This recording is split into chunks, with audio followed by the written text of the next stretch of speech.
아니 너무 사실은 코로나 시기를 지나면서 관객 객석이 이렇게 꽉 찬 걸 제가 오랜만에 봐가지고 와 심지어 배우님 오시니까 다음 소위 최고의 짜릿해라고 하는 저 뭐라 그러죠? 여기 나오는군요. 네. 그래서 지금 저 굉장히 설레고 또 좋은 작품으로 뵙고 싶었던 게스트분들 모시게 돼서 너무 기분이 좋습니다. 배우님이랑 감독님, 관객분들께 인사 좀 해주시면서 네, 이야기 시작해 보도록 하겠습니다.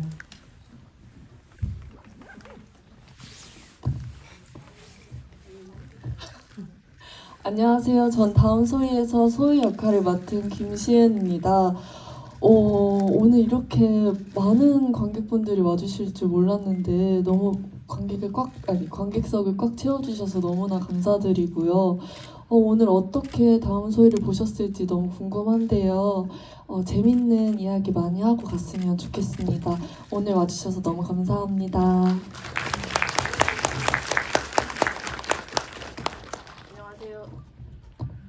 다음 소희에서 감독 역할을 맡은 정주리입니다. 오늘 와주셔서 너무나 감사합니다. 네, 저기 한번 들어봐 주세요. 시은 보러 와시은 이렇게. 와 진짜 와 감사합니다. 들어봐 주세요. 네, 네 좋습니다. 네. 배우님 저렇게 팬이 오셔가지고 흔들어 주셨는데, 네 기분 어떠세요? 제가 오늘 렌즈를 깜빡하고 못 끼고 와서 지금 앞이 보이긴 하거든요. 근데 보이긴 하는데 조금 더 선명하게 보고 싶었는데 제 너무 치명적인 실수를 한 것 같아서 아쉽네요. 그래도 오늘 시은이가 와시은은 정말 뚜렷하게 잘 보이니까요. 감사합니다. 시은 언니 혼혈이야 한국이나 천국도 잘 보여요. 감사합니다. 네. 댄싱 머신 김시은도 너무 댄싱 잘 머신 보여요. 김시은도 감사합니다. 네, 지금 이제 시은 배우님께서 잘 안 보인다고 하시니까요. 오늘 가지고 오신 거 사진 찍어가지고 해시태그 다음 소희 붙여주시고요. 오늘 GV랑 영화 보신 감상 함께 남겨주시면 더 많은 관객들이 또 이 좋은 영화와 배우님의 좋은 연기 보실 수 있을 것 같으니까요. 많은 홍보도 부탁드립니다. 오늘은 저희가 마이크가 준비가 되어 있어서 제가 좀 이제 분위기 풀 정도의 질문만 좀 드린 다음에 객석으로 마이크를 돌리려고 하거든요. 그래서 질문이나 이런 것들 마음속에 잘 정리하고 계셨다가 기회가 갈 때 손을 들고 이야기를 좀 해주시면 좋겠습니다. 감독님부터 말씀을 좀 여쭤볼게요. 8년 만에, 정확하게는 9년 만이라고 하는데요. 도이아 이후에 9년 만에 컴백작입니다. 그래서 처음에 시나리오 써가지고 배도나 배우님께 보냈을 때 감독님 아직도 영화하고 계셨냐고 그랬다는 얘기를 들었다고 들었는데요. 8년 어떻게 지내셨는지 그리고 다음 소희 이렇게 개봉한 소감이 어떠신지 좀 여쭤보고 싶습니다. 네, 작년까지는 8년이었거든요. 도이아 개봉하고 또 도이아 때문에 이런저런 일들이 있고 그 이후에 사실은 또 바로 만들고 싶은 작품이 있어서 한 3년은 시나리오 작업했었고요. 근데 이제 시나리오 작업하면서 제가 좀 두문불출하고 그런 와중에 많은 분들이 이제 잠적했다 혹은 이민 갔다 뭐 이렇게 아는 분들이 많았어요. 그리고 나서 이제 마치고 제작에 이제 좀 이렇게 해보려고 투자자들도 좀 이렇게 넣어보고 이랬는데 결국에는 아무도 잘 안 됐고요. 그래서 그거를 완전하게 단념하기까지도 또 시간이 또 많이 걸렸습니다. 그렇게 했더니 한 6, 7년이 훅 갔더라고요. 그 이후에 이제 저희 제작사 대표님으로부터 이 사건, 실제 있었던 이 사건 영화로 만들어 보자는 제안을 먼저 해주셨고 그러면서 그 제안을 2020년 말에 받았고요. 2021년 초부터 시나리오 작업 시작해서 오늘에 이르렀습니다. 사실은 작년 이맘때 한참 영화 찍고 있을 때였거든요. 그런데 1년이 채 지나기 전에 이렇게 관객분들을 만날 수 있게 되어서 사실은 개봉할 때까지도 잘 믿기지도 않고 실제로 관객분들을 만나니까 사실 너무 좋고 기쁘고 그렇습니다. 그 전주 콜센터에서 있었던 실제 사건을 영화화해보자라는 제안을 받으셨을 때 굉장히 여러 생각이 복잡하셨을 것 같아요. 근데 시나리오 초안 작업을 거의 4개월 만에 끝내셨다고 들었는데 이 사건을 보고 어떤 생각을 가지셨고 어떤 느낌이셨길래 그렇게 작업이 빨리 나갔는지, 이전 작업을 사실 3년 동안 시나리오를 쓰셨다라고도 하셨는데요. 그런 것도 좀 궁금하네요. 사실은 그렇게 제안을 해주셨을 때만 해도 저는 실제로 있었던 일이라는 것도 잘 몰랐어요. 그런데 이제 찾아보고 알아가다 보니까 2017년 초에 있었던 일이었더라고요. 여러분도 다 아시겠지만 그 당시는 한참 탄핵 심판이 있었을 때예요. 저도 사실은 그때는 관심이 다 그쪽에 집중되어 있었고, 근데 그 와중에 이런 일이 있었고, 그 당시에도 또 어렴풋이 기억은 나더라고요. 콜센터에서 일을 하던 고등학생 친구가 죽은 일이 있었고, 그것 때문에 콜센터 노동 환경이나 이런 것들이 좀 이슈가 됐었고 그랬는데 문득 그런 생각이 들었어요. 그 대통령 탄핵이 뭐라고, 왜 나는 그때 그게 그렇게 나랑 대단히 가까운 일처럼 느꼈으니까 그렇게 온 신경이 집중되어 있었겠죠. 근데 이 고등학생이 일하다 죽은 그 사건은 나랑 과연 거리가 그렇게 먼 일인가? 이 다른 거리감은 뭐지? 이런 것에서 아마 시작이 됐던 것 같고, 이제 하나씩 하나씩 알아가다 보니까 그게 그냥 그 하나의 우연한 사건이 아니더라고요. 그렇게 말도 안 되는 환경에서 아이들이 일을 하고 있고, 그 전에도 물론 다른 환경에서 다른 어떤 노동 현장에서 죽은 아이들이 있고, 그 이후에도 또 제가 영화 한창 촬영 준비하고 있는 와중에도 또 현장 실습을 하다가 돌아가신 분이 있고, 이거 자체가 도저히 좀 납득이 안 됐던 그런 상황에서 시작을 해서 점차 좀 이해해가는 과정이라고나 할까요? 이 제가 시나리오 작업을 하고 또 영화를 만드는 이 작업도 그랬던 것 같습니다. 어떻게 보면 우리에게 충분히 알리려고 노력한 사람들은 굉장히 많았지만 충분히 알려지지 않았던 어떤 사건을 감독님이 만나시고 영화로 제작하고 우리에게 도달하게 되는 이런 시간들이 다음 소의 개봉 과정이었던 것 같기도 한데요. 배우님께도 좀 여쭤보고 싶어요. 이게 첫 주연작이시기도 하잖아요. 처음 시나리오 받아보셨을 때 어떤 느낌이었는지, 내가 소희를 어떻게 만날 수 있다고 또 생각하셨는지 이런 것들이 좀 궁금합니다. 처음에 시나리오를 읽었을 때는 오디션을 보기 위해서 시나리오를 읽게 된 거였었어요. 근데 처음에 시나리오를 읽었을 때 저도 이게 사실 실화를 바탕으로 한 그 영화인지 모르고 있었었거든요. 그래서 일단 그게 조금 부끄럽기도 했었고, 뭔가 저는 영화의 뭔가 순기능이라고 생각을 하자면, 이런 이야기가 세상에 나오게 된다면 많은 사람들이 그래도 조금은 더 공감을 해줄 거고, 전에는 몰랐었던 사람들도 알게 될 수 있고, 그럼으로써 일어날 수 있는 많은 변화들이 있다고 생각을 했었거든요. 그래서 딱 처음 들었던 생각은 이게 내가 하면 너무나도 좋겠고, 그리고 소희 역할 자체가 이제 많은 친구들이, 많은 배우분들이 뭔가 하고 싶어 할 만한 역할이라고 생각을 했어요. 그래서 내가 과연 이거를 진짜 할 수 있을까? 감독님이 나에 대해서 어떻게 생각을 할지도 궁금했었고요. 그래서 그런 호기심 반, 그리고 기대하는 마음 반으로 이제 감독님을 만나러 갔었죠. 그리고 나서는 뭔가 오디션장에서는 사실 대본을 읽고 뭔가 어떤 식으로 제가 소희를 연기할지를 뭔가 보여주는 자리가 될 수도 있는데, 감독님과의 만남에 있어서는 뭔가 오디션 대본을 읽지도 않았었고요. 그냥 저는 이 다음 소희라는 영화가 세상에 공개됐으면 좋겠어요 라고 제가 말을 했나 봐요. 사실 저는 그게 기억이 안 나거든요. 약간 흐릿하게는 나지만 그걸 딱 이렇게 단어로 내가 얘기를 했었구나라는 것 자체로는 기억이 안 나는데, 감독님이 그 부분에 대해서 되게 인상 깊게 보셨다고 하시더라고요. 그래서 그날 이제 그 자리에서 소희가 딱 됐었죠.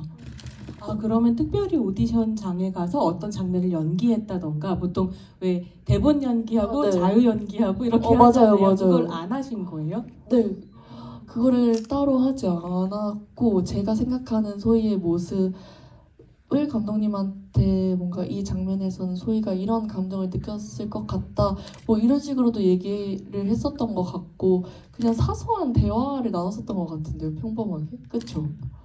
아니 저는 오디션이라고도 생각 안 했고요. 그냥 한번 만나보는 정도라고 생각했고 그래서 뭘 준비했다는 사실 진짜 몰랐어요.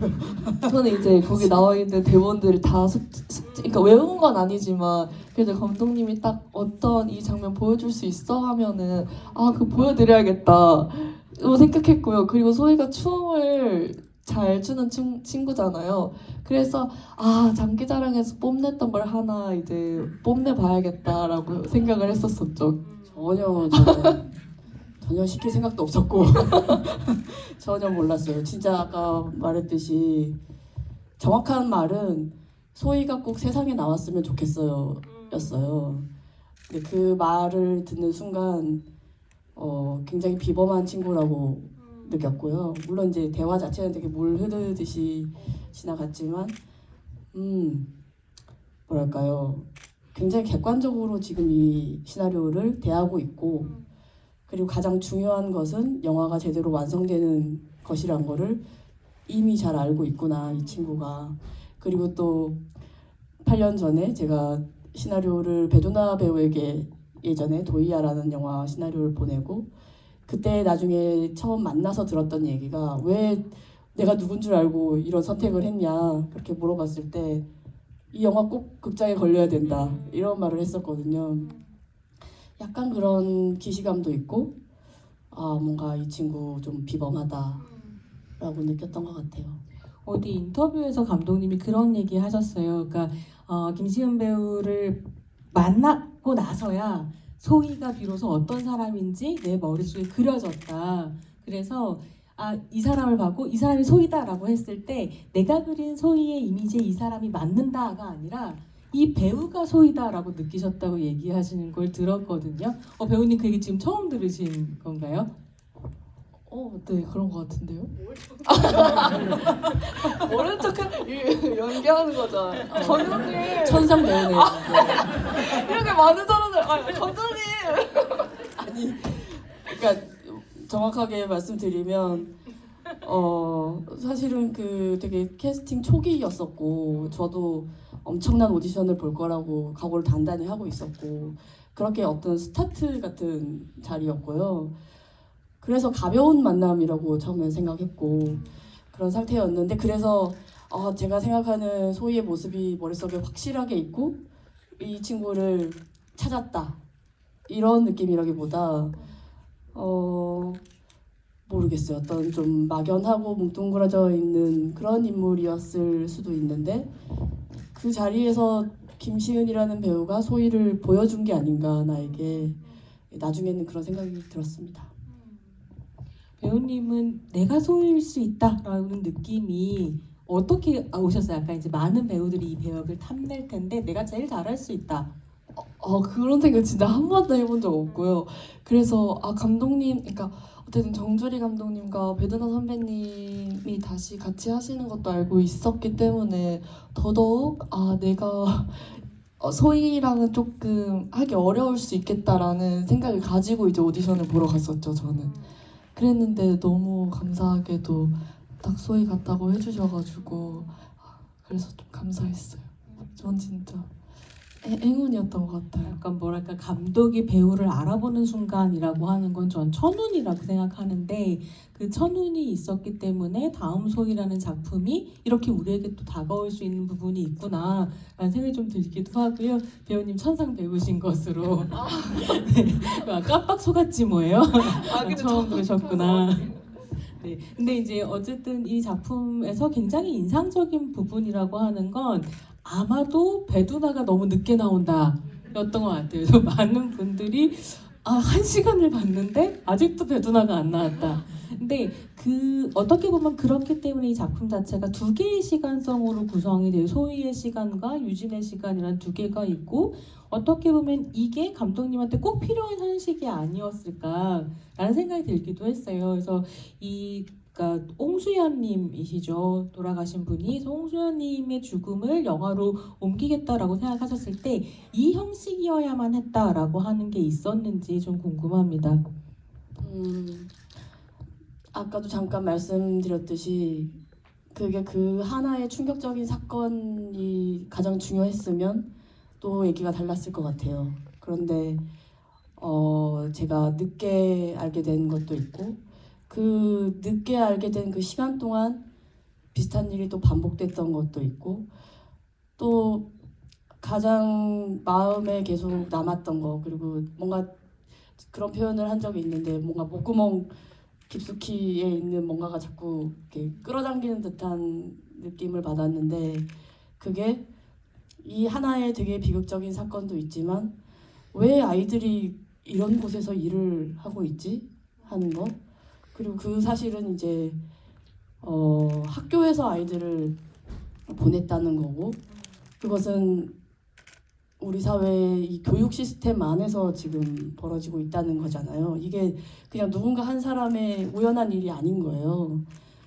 이 계속되는 반복이 무엇인지 그거를 이해해보고 싶은 게 너무나 컸으니까요. 그래서 하나의 구체적인 사례로 그 사건을 다루되 그 다음에 있었던 일들 그 사건을 우리 사회가 어떻게 바라보는지 그리고 새로운 눈으로 예를 들어 이제 유진이라는 인물이 되었지만 다른 측면에서 이 사건을 바라볼 때 어떤 것들을 얘기할 수 있는지 그 얘기가 어떻게 보면 저한테 더 컸던 것 같아요.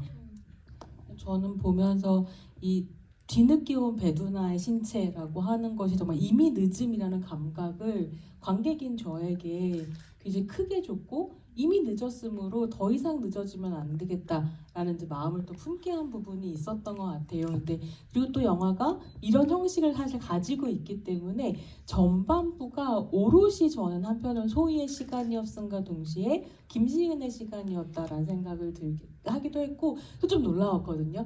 그러니까 처음 보는 배우인데 스크린에서 저는 이걸 잡고 그 전반부를 저렇게 끝까지 끌고 간다고 배우의 힘이 놀랍다 이런 생각이 들었는데요. 너무 발랄한 얼굴에서 시작해서 정말로 그 저수지에 들어가기까지의 그 감정선이 설득이 됐달까요? 근데 연기 쉽지 않으셨을 것 같아요. 그래서 어떤 부분이 좀 어려우셨고 어떤 걸 신경을 쓰셨는지도 좀 궁금하더라고요. 사실 영화는 너와 나로 먼저 촬영을 했었고 이제 그 후에 다음 소희를 찍었었는데 그래도 뭔가 혼자 이렇게 이끌어 나간 거는 사실 처음이었어서 저도 많이 처음에 부담이 됐죠. 왜냐면 제가 생각을 해봐도 배두나 선배님을 더 훨씬 궁금해할 것 같고 뭔가 기대가 될 것 같고 한데 처음에 전반부를 제가 이끌어 나가야 하니까 제가 정말 소희로서 관객분들을 몰입을 시키고 설득을 시켜야만 더 좋은 영화가 될 수 있다고 생각이 들어서 처음에는 책임감도 많이 생겼고 부담감도 많이 들었었던 것 같아요. 근데 결국에는 제가 잘 해야 되는 수밖에 없잖아요. 그래서 그냥 너무 많은 생각을 하지 말고 소희에만 집중을 해야겠다라고 생각을 했어요. 그래서 어떤 거에 제일 많이 신경을 썼냐라고 물어보신다면 아무래도 콜센터 장면을 뭔가 시간의 흐름에 따른 소희의 변화를 보여주기 위해서 노력을 했었던 것 같아요. 처음에는 조금 버벅대고 말을 잘 못하지만 시간이 흐름에 따라서 점점 로봇 같고 기계가 되는 소희의 뭔가 그러한 흐름을 뭔가 보여주고자 했었고요. 어려웠던 거는 아무래도 가맥집에서 빛을 바라봤을 때 그때 좀 어려웠었던 것 같기는 해요. 되게 많은 감정이 들었었고 딱 뭔가 한 가지에 딱 소희가 느끼는 감정을 딱 정의할 수가 없어서 그 장면이 조금 어려웠던 것 같아요. 근데 어렵고 뭔가 힘들고 이랬을 때 대부분 다 감독님을 의지를 엄청 많이 했었거든요. 물론 거기에 계신 현장 스태프분들도 너무 좋으시고 배우분들도 다 너무 훌륭하신 분들이었어서 선배님들하고 연기할 때 선배님 저 진짜 괜찮나요? 막 이렇게 계속 확인받으려고 하고 그랬는데 선배님들도 진짜 다 너무 친절하게 해주시고 배려도 엄청 많이 해주시고 특히 최희진 선배님이랑 연기를 했었을 때는 정말 선배님이 아니고 저를 찍는 그 장면에서조차도 정말 진심을 다해서 해주셨었거든요. 그래가지고 제가 소희로서의 감정을 계속 끌어올릴 수 있게 만들어 주셨고 허정도 선배님이랑은 제가 멘탈 코치 제 갈 길이라는 드라마에서 코치님으로 나오셨어요. 근데 어떻게 딱 우연히 담임 선생님으로 나오셔가지고 같이 또 한 번의 호흡을 맞출 수 있어서 굉장히 허정도 배우님 담임 코치, 비서관 이런 거 전문 배우셔가지고요. 네. 네, 그래서 너무나도 편안하게 제가 좀 그래서 복을 많이 받았던 현장이었던 것 같아요. 그리고 감독님한테도 진짜 귀찮을 정도로 뭐 매신 끝날 때마다 감독님이 오케이 하셨음에도 불구하고 이제 제 나름대로는 뭔가 안정감도 얻고 싶고 그 장면을 이제 찍은 거니까 이제 그걸 좀 떨치고 다음 장면을 좀 빠르게 준비할 수 있는 뭔가 그런 과정 중에 하나가 감독님한테 계속 확인을 받는 거였는데요. 그래서 끝날 때마다 감독님 이렇게 눈 보고 하면 감독님이 이러셨었거든. 그래야 끝나니까. 감독님, 이렇게 일을 했다는데 왜 자꾸 뭘 보고 감독님 진심이세요? 연기 같니? 이거 어쩐지 좀 후반부로 갈수록 제가 보지도 않았는데 이러시더라고요. 뭔가 현장 분위기를 이미 느낄 수 있을 것 같기도 한데 지금 배우님 말씀 들으면서 생각해 보니까 다음 소위에 굉장히 정말 좋은 배우들이 많이 함께 했구나. 감독님 정말 배우 보시는 안목이 좋다 그런 생각이 좀 들기도 했고요. 그러면서 약간 궁금한 게 이 이제 뭐 도이아 때부터 또 감독님 팬들이 많으시잖아요. 그래서 다음 소위에 대한 뭐 트위터나 이런 것들 좀 찾아볼 때 배두나 경찰 유니버스가 열렸다. 근데 이제 저로서는 감독님 단편인 10일부터 도이아에 거쳐 여기까지 다음 소위까지 보니까 정주리 경찰 유니버스가 있다. 전부 다 주인공이 경찰이에요. 또 왜인지도 좀 궁금하고 사실 거기에 덧붙여서 한 가지만 더 여쭤보고 싶은 건 실제로 이제 홍수연님이 세상을 떠나시고 난 다음에 그 죽음을 세상에 알리기 위해서 목소리를 내고 진실을 밝히려고 했었던 사람들은 부모님이기도 하고 시민단체 활동가이기도 하고 언론이기도 했고 어떻게 보면 가장 역할이 미미했었던 것이 경찰이거나 학교였을 수 있을 텐데 왜 유진 캐릭터는 경찰이어야 했을까 이런 건 좀 궁금하더라고요. 저는 특별히 어떤 저의 유니버스라는 생각은 진짜 일절하지 않고요. 예, 다른 세계를 펼치고 싶습니다. 근데 어쩌다 보니 이제 정말로 말씀하셨듯이 경찰관이 주인공인 영화를 단편에서부터 3편이나 만들게 됐네요. 근데 이번 영화에 있어서는 그렇게 특별한 고민이라기보다는 어쨌건 주인공이 죽고 이 사건이니까 이 사건을 바로 그 사건 현장에 나타나야만 하는 인물로 이제 이 담당 수사관인 형사를 쓰게 되었고 또 그 전반부가 그렇게 이 소위를 따라가면서 굉장히 리얼하게 그려지는 극이라면 물론 이제 리얼리티가 없다는 얘기는 아니지만 또 후반부는 어느 정도 수사물의 형식을 띄어서 관객분들이 끝까지 영화를 보실 수 있도록 하는 것도 또 중요했고요.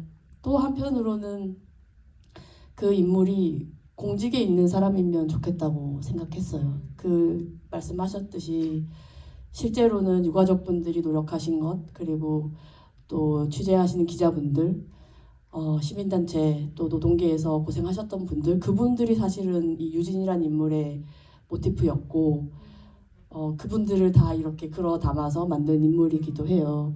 그렇지만 이제 허구의 인물을 만들 때는 네 공직에 있는 사람이고 그리고 이제 시나리오를 쓰고 실제로 경찰분들에게 감수도 받고 자문도 얻고 했는데 이거였어요. 이렇게 할 수 있냐 만약에 이 수사관이 와서 이런 짓들을 할 수 있냐 이렇게 알아보러 다니고 막 내사하고 할 수 있다라고 하더라고요.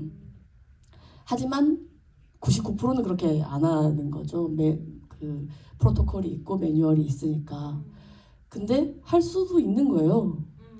하자면 그런 권한이 있는 분들이고, 물론 이제 형사가 이제 영화 속에는 이렇게 됐지만 형사뿐만이 아니죠. 뭐 선생님도 그렇고 또 학교의 교감 선생님도 그렇고 그 위에 교육청에서도 그렇고 다 하자면 할 수 있는, 알아보자면 알아볼 수 있는 그런 위치에 있다고 생각합니다. 저는 지금 감독님 말씀 들으면서 지금 함께 계시는 관객분들은 다행이다 이런 생각을 저는 했는데요. 저는 혼자 이제 극장에 보고 감독님이 너무 놀랍게 구조를 짜셔서 이게 정말 아주 구체적인 소희라는 사람의 신체에서부터 시작해서 영화 후반부가 점점 거대한 구조로 이렇게 확대되어 가는데, 그걸 따라가다 보니까 끝에선 정말 숨이 막히더라고. 이걸 어떻게 깨고 나갈 수 있을 것인가.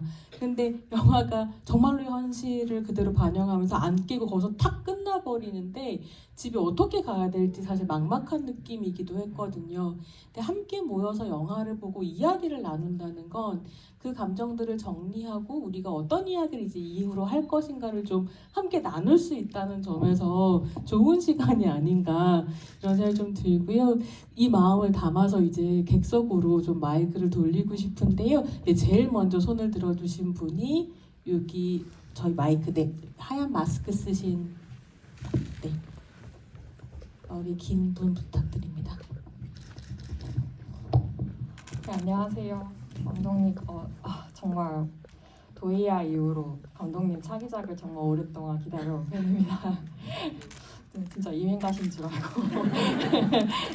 네, 너무 좋은 차기작으로 돌아오셔서 너무 진짜 팬으로서 감사드리고, 제가 아까 그 평론가님께서도 말씀을 해주셨는데 어떻게 보면 그러니까 이름도 약간 좀 비슷하고 도이아 그리고 다음 소희, 도이 소희 약간 좀, 그리고 베두나 배우님이 그 경찰이라는 것도 그렇고 약간 연장선에 있다는 생각도 듭니다. 근데 도이아는 제 생각엔 조금 더 작은 영화였던 것 같아요. 그러니까 좀 더 이렇게 인물 간의 심리에 집중한.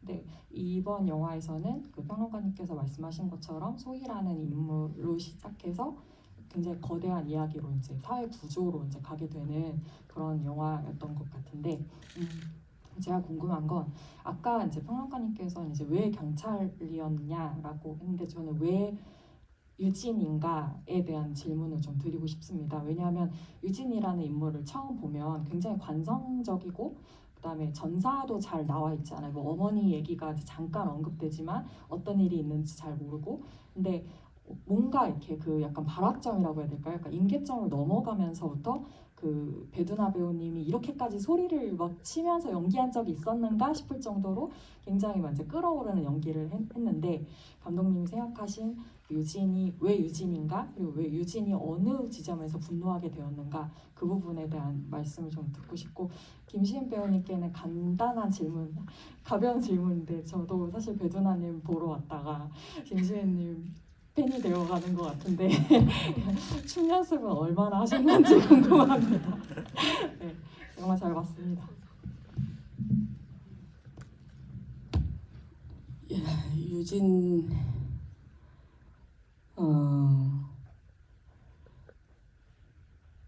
어떻게 보면 유진은 사실은 우리 모두라고도 생각해요. 지금 함께 영화를 보신 관객분들 마음을 유진이 그대로, 물론 이제 초반에는 건성으로 하려고 하고 이런 것처럼 보이지만 그조차도 우리 다 사실은 사는데 너무 지쳐 있잖아요. 우리 사는데 바쁘고 그러다가, 그래서 웬만하면 골치 아픈 일은 좀 피하고 싶고 다 그런 우리들의 모습이라고 생각해요. 그러다가 그랬던 사람이 만약에 자기 자신한테 닥치는 어떤 고난, 예를 들어 도이아처럼, 도이아는 이제 도이와 영남이란 인물이 만났기 때문에 생기는 비극이라면 두 영화가 가장 결정적으로 다른 점은 저한테 있어서는 이 다음 소위에서는 두 인물이 만나지 못했기 때문에 생기는 비극이라고 생각해요. 죽었기 때문에 어떻게 보면은 소희는 유진이라는 인물을 만나지 못했기 때문에 죽을 수밖에 없었던 것 같고, 또 유진은 사실은 본인이 잘못한 게 하나도 없는데 이 소희라는 아이의 죽음 때문에 이 영화 속에서 너무나 큰 고초를 겪어가는 것. 그런데 이 유진의 그 감정들 하나하나 이제 달라지는 이 감정들은 이미 소희의 그 죽음을 목격했기 때문에 관객분들이 유진과 함께 그 후반부를 함께 하실 수 있다고 생각했고요. 그거를 견지해야만 끝까지 영화가 완결이 된다고 생각했습니다. 됐나요? 질문이 대답. 네, 박수 한번 부탁드립니다. 네. 배우님 춤 연습 얼마나 하셨는지. 아, 어떻게 보셨을지 진짜 궁금한데요. 저 한 달에서 한 달 반 정도 이제 한 일주일에 2번 이렇게 3번 이렇게 가서 연습을 했고요. 아무래도 소희가 에이스다 보니까 조금 더 잘 추기 위해서 개인 연습실을 빌려서 몇 번 연습하기도 했고, 그리고 춤을 찍는 장면을 꽤 후반부에 촬영을 해서 틈틈이 중간중간에 연습하고 했으니까 한 3달 정도 연습한 걸로 보시면 될 것 같아요. 근데 어디 인터뷰 보니까 음악 없이 춤을 추셔야 하는데 박수 한번 부탁드려요. 너무 네. 춤 연기 좋았다 확인 받으신 걸로. 네, 음악 없이 추시느라고 약간 민망했다 이런 인터뷰를 제가 본 것 같은데. 아, 그래도 제가 잘 해야지 빨리 퇴근을 할 수 있기 때문에 그래서 빨리 원래 그 틀리는 장면을 거의 전날까지 정하지 못했었어요. 그래서 저도 어느 부분이 될까 좀 마음도 졸이고 있었고, 진짜 내가 성공을 해야 될 텐데라는 마음도 있었었고요. 그래서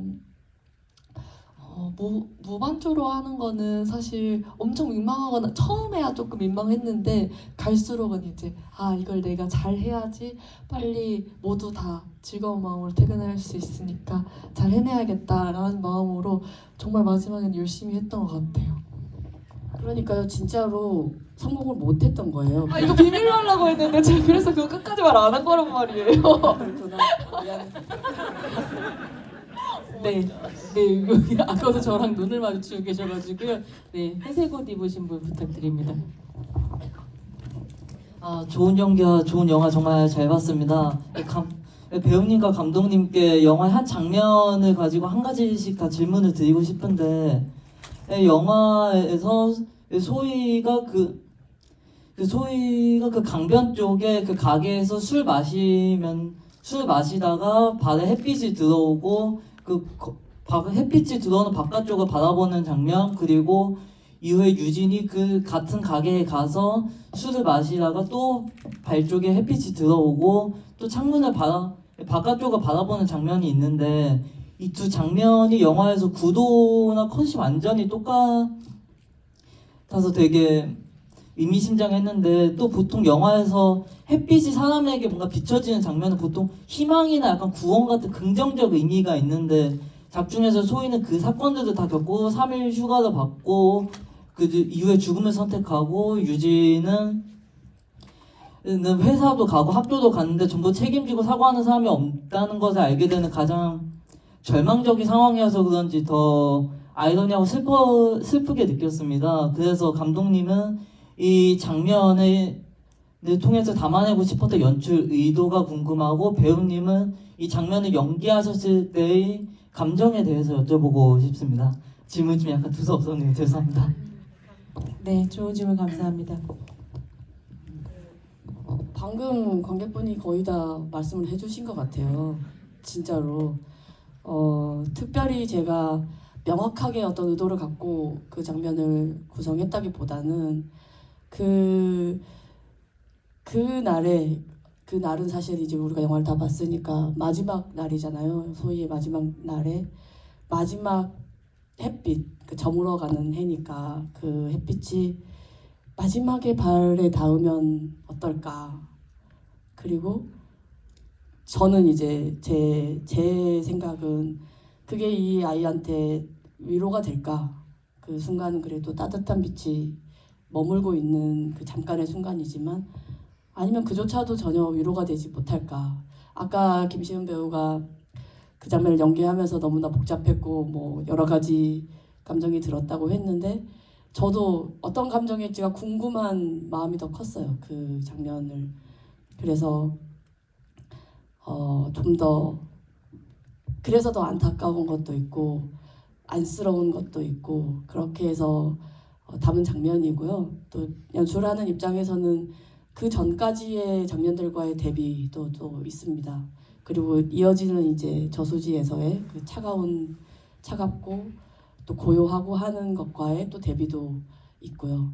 그게 더 관객분들한테 감정적으로 훨씬 더 감흥을 드릴 수 있을 거라고 생각한 것도 있고요.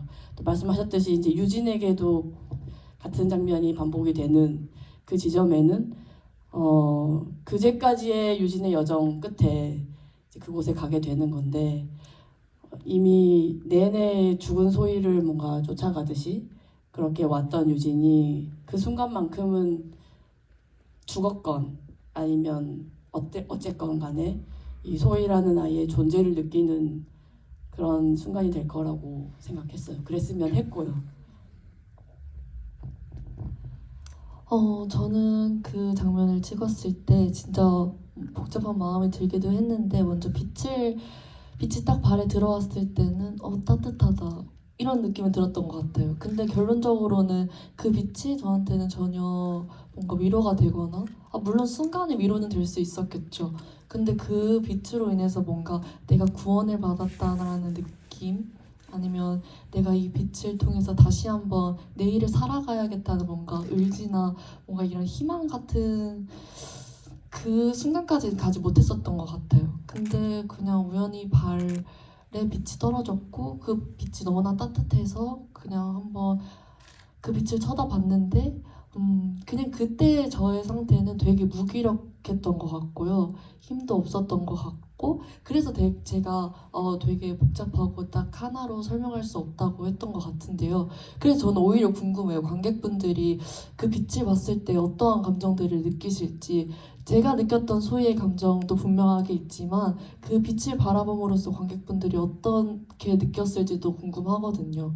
그래서 딱 그 빛을 보고 약간 저는 빠져들었다, 뭔가 홀렸다라는 그런 표현이 더 맞는 것 같아요. 그래서 그 빛을 그냥 무작정 한번 따라가 봐야겠다 하고 따라가 봤는데 그냥 걷다 보니 그런 마음으로 나갔겠죠? 근데 나갔는데 그 후로는 뭔가 빛에 대한 생각이 나지 않았었던 것 같아요.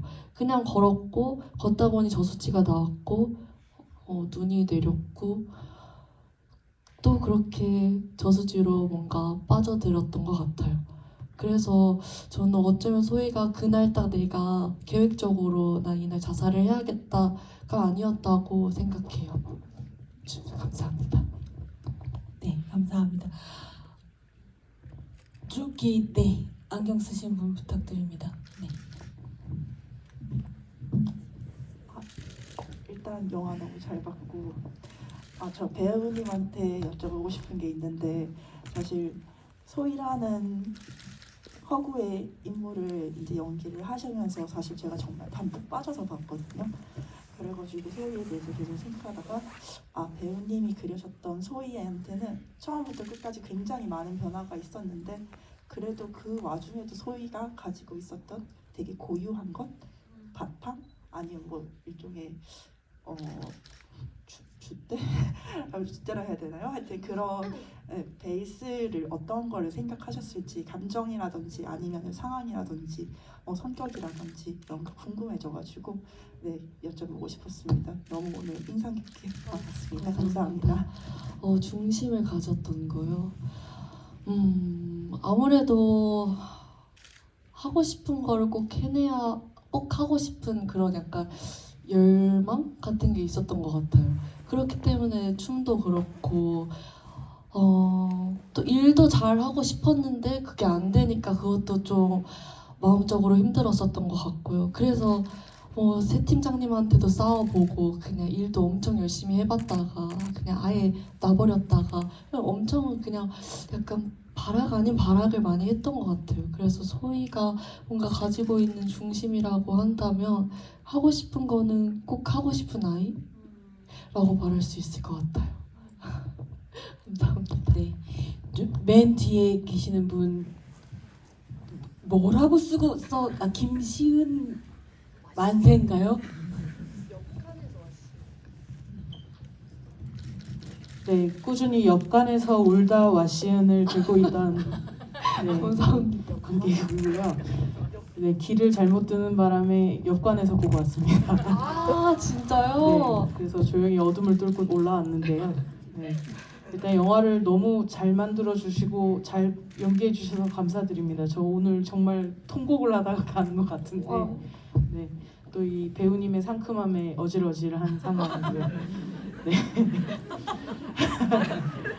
네, 일단은 영화를 정말 생각 없이 보러 왔어요. 여기 옆에서 보자 그래가지고 보러 왔다가 생각을 너무 많이 가지고 가는 터라서 몇 가지 여쭤보고 싶은 게 있는데, 일단은 제가 콜센터에서 일을 한 적이 있어서 혹시 이런 시나리오를 쓰시면서 콜센터에 종사하신 분을 만나신 적이 있는지 감독님께 여쭤보고 싶었고요. 그 다음에 저는 저수지 장면이 이렇게 소희와 유진이 다른 컷이 하나 있거든요. 그러니까 소희는 내려다보면서 뒷모습으로 그냥 쭉 걸어갔었고, 유진은 앞모습이 저수지에서 비치는 장면이 있었는데, 저는 약간 그게 유진이 서 있는 곳과 소희가 서 있는 소희가 간 곳이 다르다라는 느낌을 좀 많이 받아서 많이 울컥했거든요. 지금도 울컥하네요. 네, 그래서 약간 그 샷에 어떤 큰 의미를 담으셨는지도 궁금하고, 또 그 뒷모습을 연기했던 배우님은 어떤 생각으로 걸어가셨는지가 가장 궁금했습니다.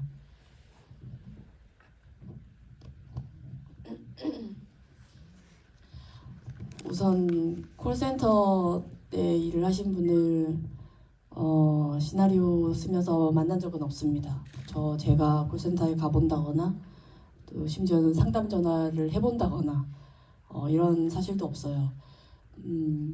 이 콜센터와 관련된 그 모든 구성하고 있는 것들이나 그 노동 환경이나 조건들이나 이런 것들은 다 기존에 취재하신 기사들, 또 자료들, 책들 이런 걸로 이렇게 말씀드리기는 좀 어폐가 있지만 충분했어요. 너무나 많았고요. 이미 보고되어 있는 것들, 그 노동자분들이 본인들의 그런 노동 환경에 대해서 말씀하신 것들 이미 아주 많았습니다. 그것들을 재료로 삼아서 제가 이제 만들어낸 인물들이고 상황이긴 합니다. 말씀하셨던 그 장면은 너무 정확하게 봐주셔서 일단 제가 너무 고맙고요. 내내 소희를 따라다니던 카메라가 어느 지점부터는 점점 이렇게 좀 놓쳐가듯이 그렇게 촬영하는 컨셉을 잡았어요.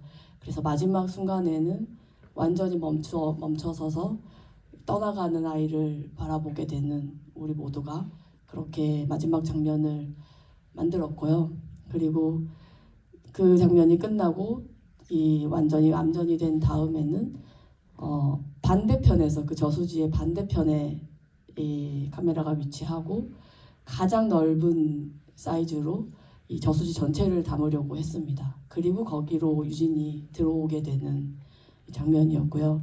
마치 일부라고 표현을 한다면 내내 소희에 밀착해서 따라다니던 카메라, 소희가 움직이면 우리도 같이 움직이고 그런 식으로 이 아이를 바라봤다면 2부에 유진이 등장한 이후에는 우리는 멈춰 있고 그 화면 안에서 스스로 움직이고 다니는 유진을 보게 되는 걸로 이렇게 좀 상반된 컨셉으로 촬영을 했습니다.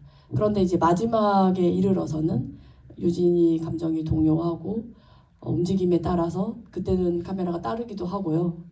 마지막 장면에 이르면 마치 처음에 소희를 잡았던 화면처럼 가장 가까이 있는 상태로 그렇게 소희와 유진과 또 관객분들만 아는 그 무언가가 있는 그런 감흥을 갖게 되시기를 바랬습니다. 저는 마지막에 저수지로 들어가는 장면을 찍을 때, 좀, 내가 이 장면을 찍을 때 마음이 어떨까도 솔직히 궁금하기도 했고요. 어떤 마음이 들어서 내가 어떻게 표현을 할 수 있을까라고 되게 촬영을 하기 전에는 많은 생각들을 했고, 되게 여러 가지 생각들을 많이 했었던 것 같아요. 뭔가 이게 후련할까? 아니면은 조금 이 지금 현생에 남아있는 것들에 대한 뭔가 찝찝함이 있을까? 되게 복잡했었거든요. 그 촬영을 하기 전까지만 해도. 근데 막상 저수지를 실제로 보고 그때 뭔가 눈도 이렇게 보고 하니까 그냥 그 저수지를 걸어갈 때는 오히려 되게 단순하게 생각이 들더라고요. 그냥 오히려 아무런 생각도 들지 않았고 그냥 그 저수지에 빠져 들어가는 것만 같았어요. 그래서 되게 촬영하기 전에 복잡했던 생각들이 저수지를 보고 나니까 오히려 후련했고 단순해지더라고요. 그래서 그런 마음으로 촬영했던 것 같습니다.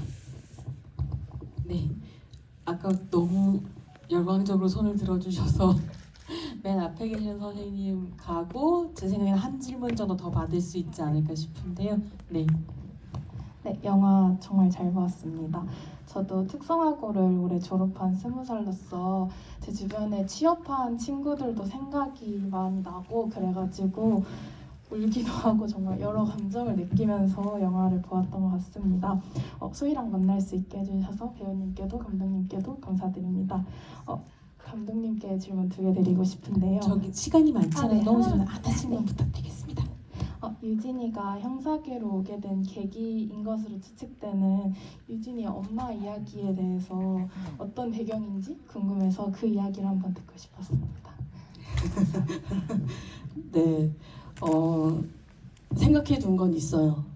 유진 영화 속에서는 전혀 말씀드리지는 못했지만 원래는 서울의 본청이라고 부르는 이곳에서 영화에 나오듯이 사무직으로 그렇게 일을 하던 사람인데 오랫동안 어머니가 아프셨어요. 한 10년 넘게. 그런데 다른 가족은 없고 엄마랑 둘만 살던 사람이었고 그래서 마지막에는 휴직을 하고 이제 어머니와 함께 있다가 어머니가 돌아가셨고 돌아가신 직후에 이 복직을 그러니까 예고 없이 복직을 하게 되는 상황에서 이제 급하게 지방에 있는 이 전주 경찰서 형사계에 자리가 나서 급하게 그곳으로 발령을 받은 그래서 한 번도 이렇게 수사 일선에서 일을 해본 적이 없다가 이제 처음으로 수사를 하게 되는 그런 인물로 설정을 했습니다. 네, 저기 뒷부분에 네, 초록색 옷 입으신 분. 네. 마이크 다 들으셔야 되니까요. 부탁드릴게요. 네.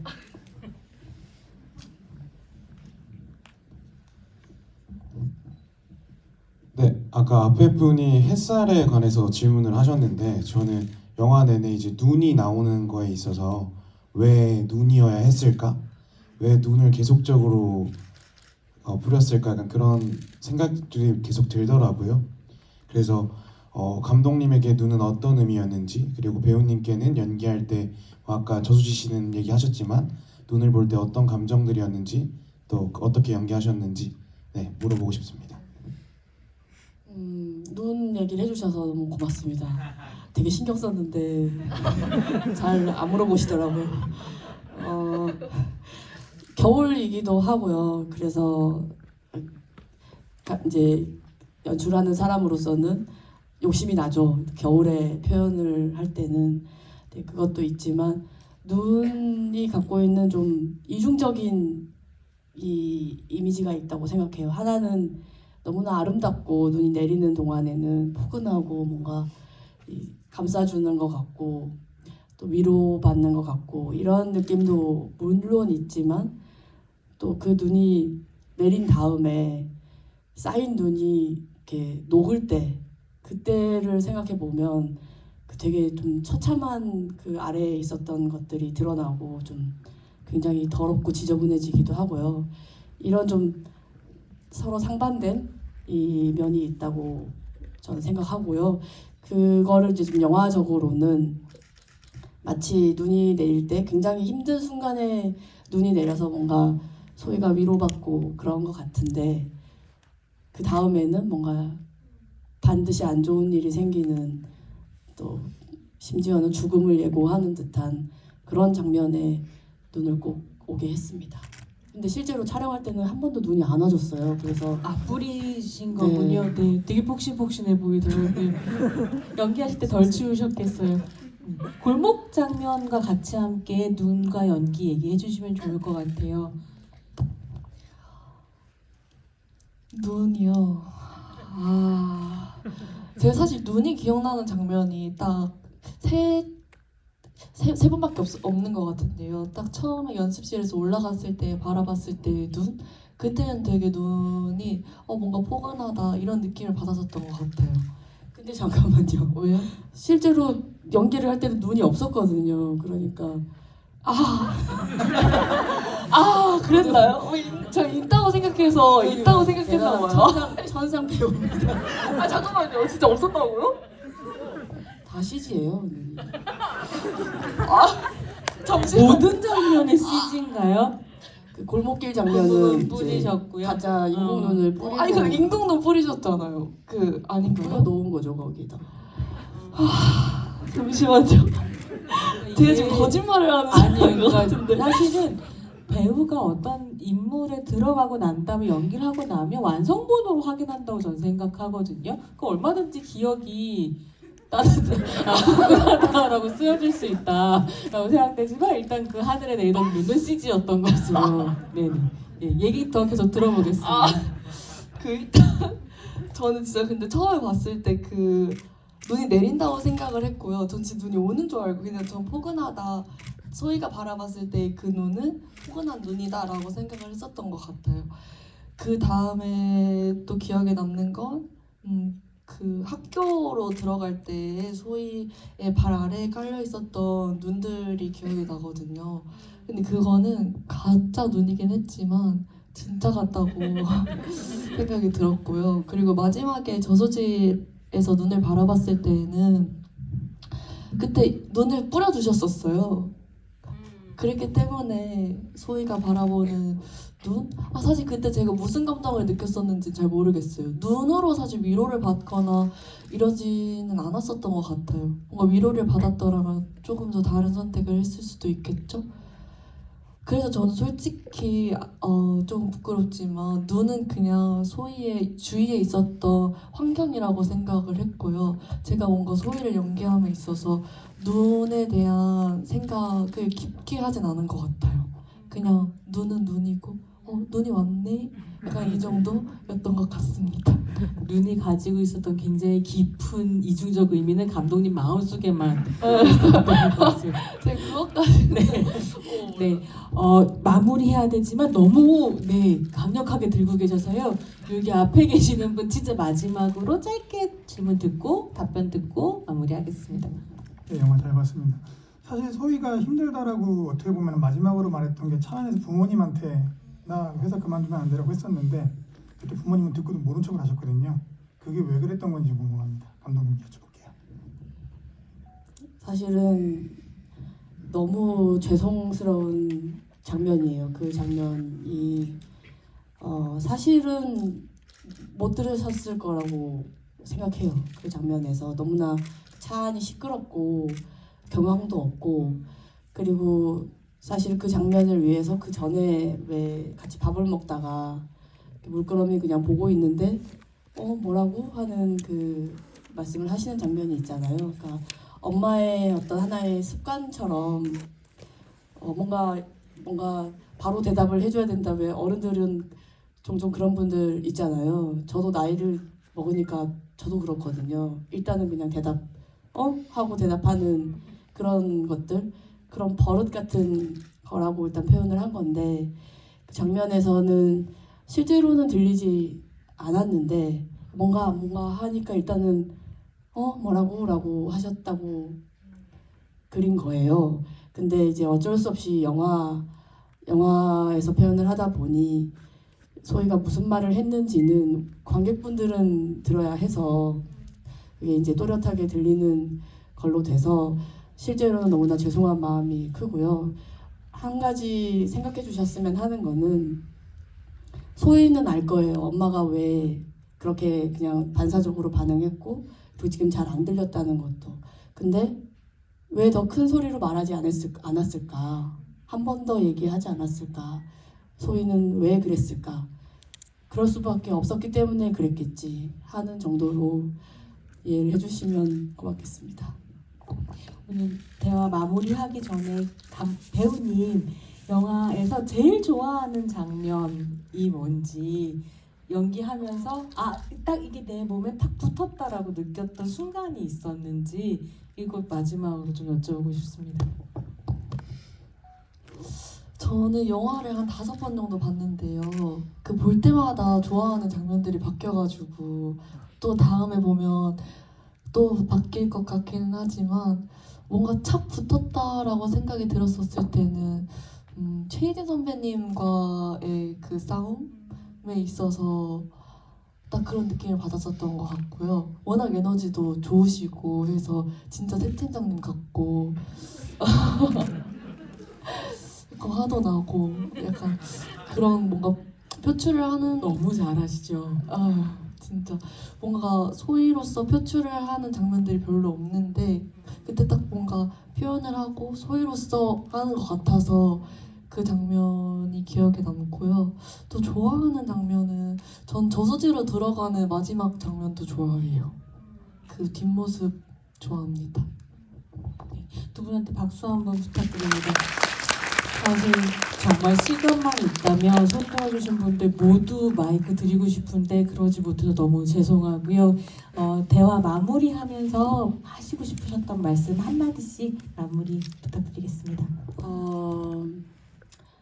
너무 이상한 일이 요즘 조금 벌어지고 있더라고요. 사실은 영화 2월 8일에 개봉한 그 주말보다 지난 주말에 관객분들이 더 많이 극장을 찾아주셨어요.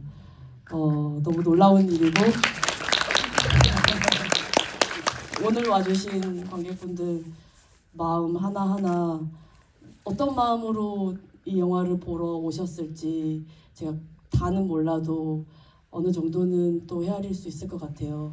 여러분들 감히 말씀드릴 수 있는 건 그 여러분들이 희망이라고 생각합니다. 너무나 감사합니다. 오늘 늦은 시간인데 정말 귀한 시간 내주셔서 너무 감사드리고요. 그리고 진짜 다음 소희라는 영화가 제가 처음에 시나리오를 읽었을 때 세상에 알려졌으면 좋겠다. 그러면은 조그마한 변화가 일어나지 않을까 싶었는데 오늘 이렇게 관객분들이 이렇게 모인 것만으로 해도 저는 조금은 더 괜찮은 세상이 되고 있는 뭔가 시작이지 않을까라는 생각이 들어요. 사실 이게 다 딱 누구 한 명의 문제라고 할 수는 없지만 누구 한 명들의 문제이기도 하잖아요. 그래서 뭔가 이게 각각의 개인들의 뭔가 변화가 있어야 더 큰 변화가 있을 거라고 생각하거든요. 근데 사실 엄청나게 큰 변화도 바라지도 않고 그럴 거라고 믿지는 않지만 그래도 오늘 이렇게 다음 소희를 보러 와주심으로써 여러분들이 뭔가 생각적으로라든지 이런 거에 조그마한 변화가 분명히 있을 거라고 저는 생각하고 그렇게 믿고 있거든요. 그래서 오늘 이렇게 와주셔서 너무 감사드리고 그래서 너무 소중한 것 같아요. 그래서 오늘 다들 이제 앞으로 행복만 하셨으면 좋겠고 건강하셨으면 좋겠습니다. 정말이에요. 오늘 귀한 시간 내주셔서 정말 감사합니다. 모두 조심히 들어가세요. 감사합니다.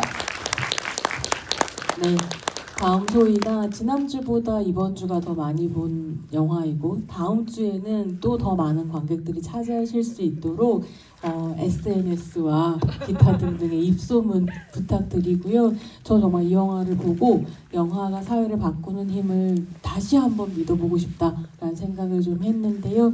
그럴 수 있도록 감독님과 배우님 말씀해주신 것처럼 여러분이 희망이니까요. 네, 더 많은 소문과 이야기 부탁드리겠습니다. 자리 끝까지 함께해 주셔서 감사합니다. 박수 치면서 마무리하겠습니다. 고맙습니다.